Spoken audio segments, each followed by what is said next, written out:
Well, we just saw on Monday the next chapter begin in the horrific Idaho murders case. Bryan Kohberger being arraigned on all of the charges, the one count of burglary and then first-degree murder against the 4 college students in their home on King Road in Moscow, Idaho. It was an interesting hearing, I guess. I mean, it was pretty much what was to be expected. A lot of yeses, a lot of nos, a lot of just one-word responses from Kohberger. But when it came to a very specific moment that I think a lot of us have been waiting for, he didn't say shit. And this he just sat there chewing on his mouth. Did you happen to see him gnawing on the right side of his mouth? I did. I was trying to read, like, I try and figure out what, the body language means on that, but I wouldn't have a body language person on. But yeah, I did notice that. But it was, what do you plead? And the way of doing this is to stand silent. That's that. But you literally state to the judge, we're going to stand silent. And his attorney did stand up and say, Judge, we're going to stand silent. And he said, very well. And then I'm going to put down not guilty for that. I don't really know how this affects anything of him standing silent on the plea, because he was forced to make a plea if he wasn't going to verbally do it himself, and the judge will just plead not guilty on the record. So that is where that sits. The only thing I could think of is maybe it has some sort of inroad when it comes to them deciding if this is going to be a death penalty case or not. That's a possibility. And I don't know enough about, I guess, things like this to know why it makes a difference that he didn't say anything. I mean, he was speaking, so it's not like he decided he wasn't going to talk at all. No. He did say yes several times. Yeah. But then what is this stand silent thing that he did? It's weird. I think it's a control thing more than anything else, because I think he's obsessed with trying to control the narrative of anything that he can. And if that was the one thing he could do that he was going to be in control of and could do, he was going to do that. I don't think he wanted to give anyone the satisfaction of pleading at all. I think it was very much, screw you. You all want me to say this. Either way, I'm not going to do it. So I found that to be rather odd, but not guilty is the plea that has been entered for Kohberger. Now there's more to come. There are going to be 2 more hearings coming up shortly. There's one on June 9th that's going to be addressing the gag order that the media wanted to have pulled back a little bit, as well as the Gonzalez attorney wanting clarity so that he can speak on behalf of the client. So June 9th is when that one will be going down. Another one on June 27th to address cameras in court. Will this end up being televised or will it not? I would hope that at the very least we at least get audio out of this, like we did with the Daybell trial. But I would think you would. I think the public wants to know about this. It was something that, the public, they were terrified for the longest time. And I think it's a way to give closure to the community, to know that this is being handled in a certain way. I think it's really important. This is a public venue. I think the public needs to be part of it. I don't know why courts have the right to say no to things like this. Why don't we have every trial have some sort of access to watch it, to view it? These are, public events, and people are being tried in the court, our public system. It's not the court of public opinion. And I think you'd have less public opinion if there was more transparency on things like this. Yeah, absolutely. I think it's really important. This is our tax money. Not yours and mine, but the taxpayers of that community. Mm-hmm. This is their court system. They have a right to know what's going on. And while certain things will be public afterwards, I think people do have a right to know what's going on during it as well. This is something that terrified this community for quite some time. Yeah, completely. They didn't know if there was still a killer on the loose for a good month or so. And we were covering it at the very beginning. There was heavy criticism on the police because their PR in terms of how they came across to the public was not good. It really, but at the end of the day, they really did do a good job. They were very much on top of this guy and did not tip their cards at all. But I do think it could have been handled a little bit better because there was a lot of just no confidence votes, I think, and especially for the family. The families that were sitting there, too, really feeling like it was a Keystone Cop type situation. It wasn't. Yeah. At the end of the day, they did a great job. But when you're sitting there and your daughter is dead and you feel like the investigation is not going in a way that it should, and granted, it is just one's feelings, but it's a feeling of a parent who lost their daughter that is all now being investigated. I don't know. I think that could have been played a little bit better. How? I don't know. But it was very confusing to many at that moment in time. We've learned some new interesting developments in the case against Kohberger. One being shortly before the murders took place, he had a friend that was concerned because there had been items in her home that had been moved around. Mm-hmm. And that was really bizarre. And, well, she didn't call the police. Nothing was stolen. Who'd she call? Her new friend, Bryan Kohberger. Oh, God. And what did Bryan do? Bryan installed security cameras around the place. And if he wanted to, he could easily log into those very same security cameras himself to have himself a little peek. Oh, doesn't that just send chills down your spine? And if it doesn't, you're a serial killer. Because it's like he was setting her up to be the next one. I don't know if that was the case or not. I mean, I'm wondering if it was more of a experiment to see just how he could get into someone's home without them suspecting anything. Because to the friend, he looked like the savior. He came in like, oh, I'm going to help you. I'm going to put these cameras up for you.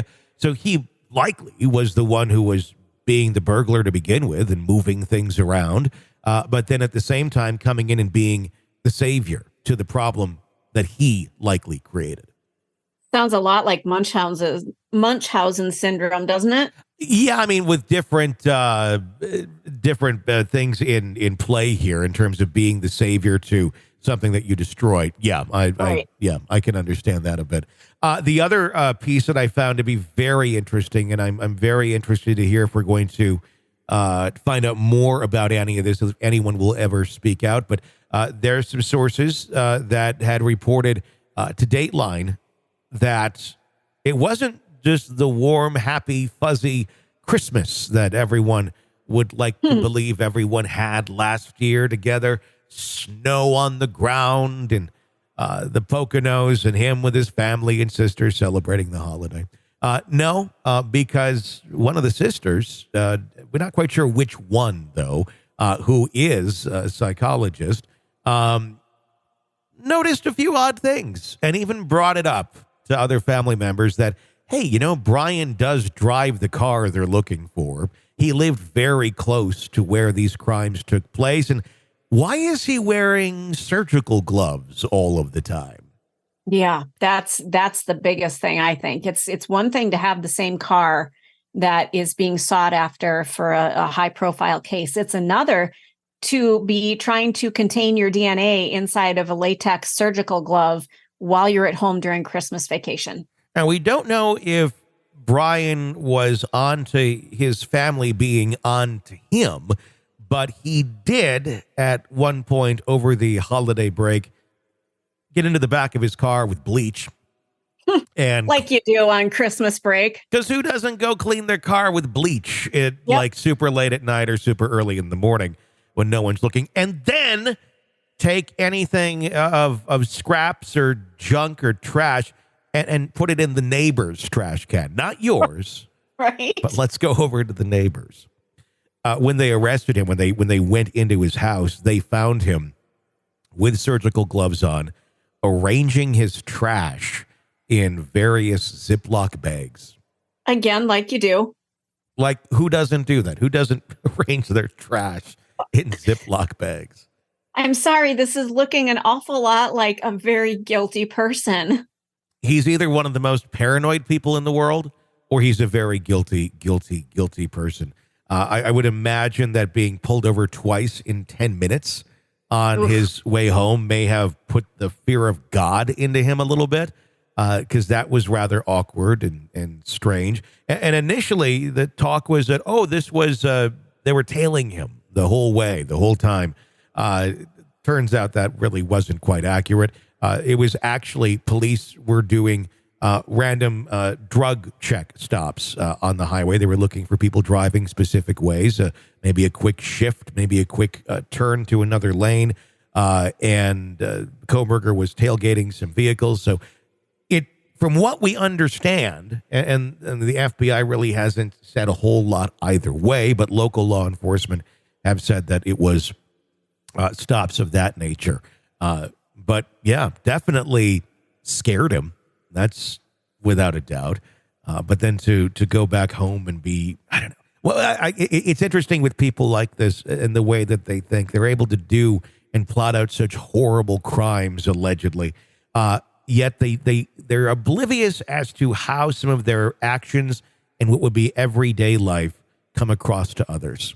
The fact that he thought his family would be like, oh, yeah, it's just Bryan using latex gloves. I mean, unless this is something he's always done. There are some people like that where they're very concerned about germs and things, but I take it that wasn't his norm. Well, and that's why it stood out to his family members. It's one thing if you're like Sheldon on Big Bang Theory, and needing Purell and a napkin over things before you'd touch it.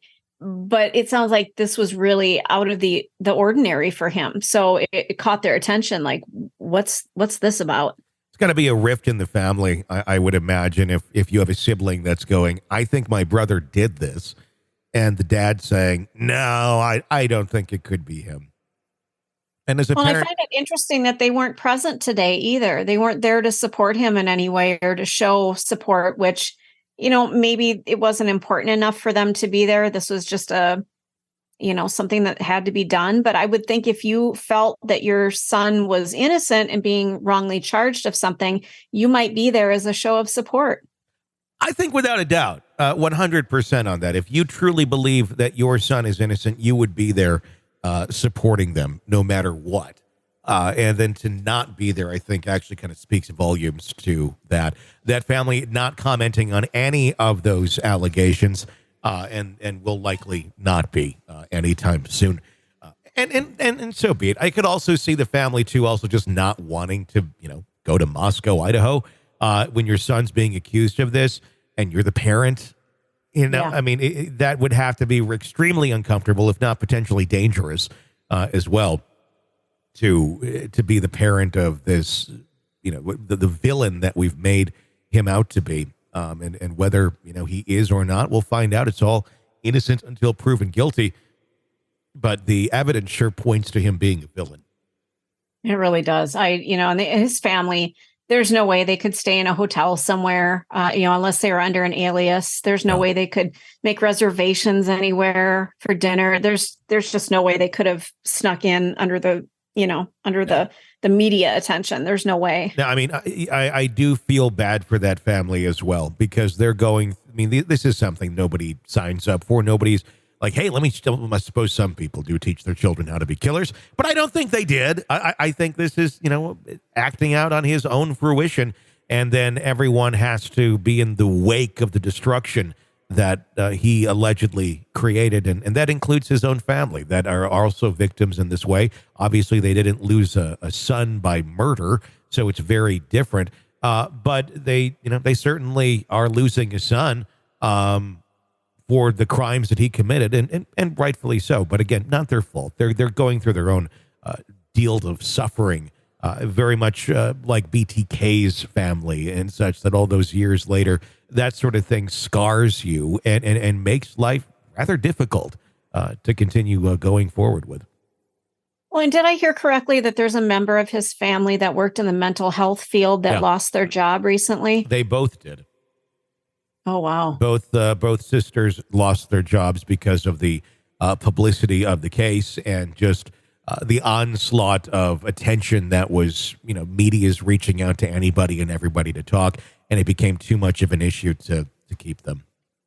It's so unfair to the family. And that's something I don't think somebody who's going to allegedly murder people, I don't think they sit and think about what's it going to do to the rest of my family. They're not thinking that way. But look at what's happening. Yeah, I mean, it obviously it's destroying so many lives. Very just disturbing case as it has been from day one, and we of course will continue to follow it for you right here with breaking updates and discussions as they happen. If you want to weigh in on this one or any of the cases, we have a phone number for that. It's 888-5-KILLER, 888-554-5537. For Stacy, I'm Tony. Stay with us.